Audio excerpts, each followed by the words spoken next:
This time we have Venus on the move. What does that mean? We Love do. going backwards or what? Yes, Venus, the planet of love. Every 14 months or so, due to the nature of relative speed, Venus looks like it stops its forward motion in the sky, just like Mercury does. Only Venus is the planet of love, and it's the less benefic. So, no matter what it does, it's never really bad. Okay. But what you can expect are whatever area Venus is going backwards in your chart, you can expect to revisit past issues. So I thought everybody needs to know where that's going to be. For Pisces, it's about money matters. It's about financial matters. It's about either the rates that they thought they were going to get, they finally go ahead and get, or it's money that's owed to them. But it has to do with finances, and it has to do with finances that did not go the way the Pisces wanted. They get a chance, almost like a reboot, to do it over again.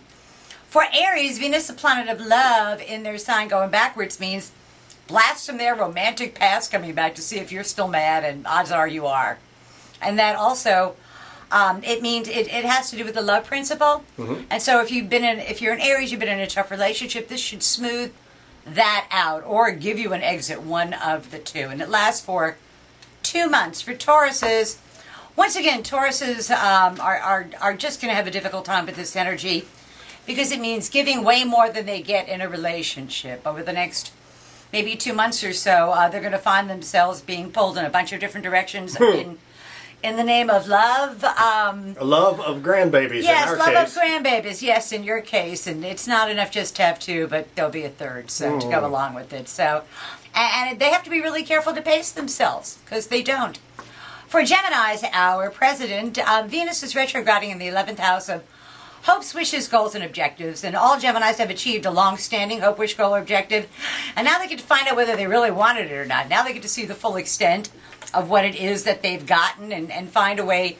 And they also find out who their friends and allies really are and aren't, which is, I think, sometimes more important than finding out who they are, is finding out who they really aren't. So for Cancers, it's in the 10th house of career and public standing. And this is a part two, or a do-over, with their professional aspirations. Something is changing around them.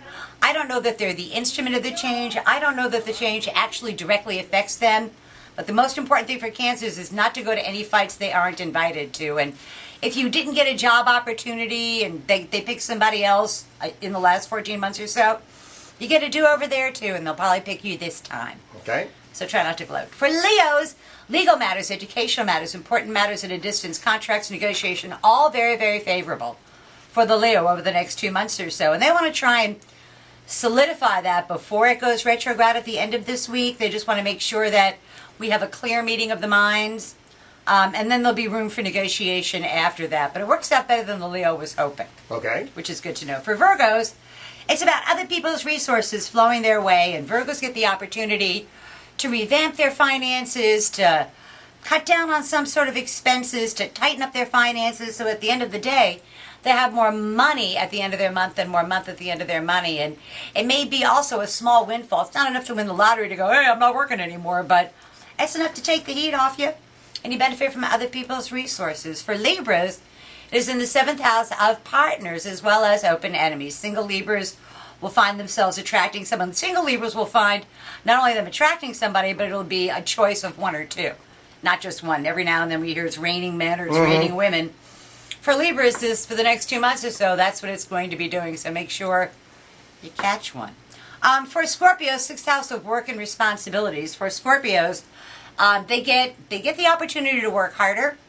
They get the opportunity to work smarter. They don't necessarily get the promotion, but whatever it is, the job change that occurs over the next few months or so, they want to embrace it, because it will end up being a promotion and it will end up being a better career path. They just have to kind of, I don't know, suck it up for the next 2 months or so and just do the job to the best of their ability.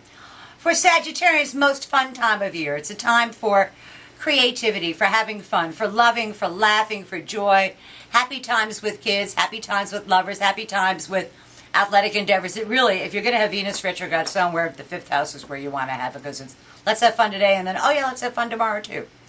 For Capricorns, it's in their 4th house of home, and there's been something going on at home, and that clears up for them over the next 2 months or so, which is a very cool thing. And whatever repairs they're going to do, They want to make sure that they know up front what it's going to cost, because that's the kind of thing that could take on a life of its own. And those are called on-site modifications, and they're very, very expensive, and 20%. For Aquarians, the last time we're going to talk about, it's in their day-to-day living, the pace of their day-to-day living. They have begun a whole bunch of new projects and a whole bunch of new things, and now they're going to figure out which ones actually are worth keeping and which ones aren't, so that they can really get their daytime, the way it is they do their daily living, down to something that they can really manage. So I don't think it's bad news for anybody, even though it's a retrograde. So that's right. tomorrow's news today for the 12 signs of the zodiac, with Venus slowing her roll. We'll see you next week. Always a pleasure.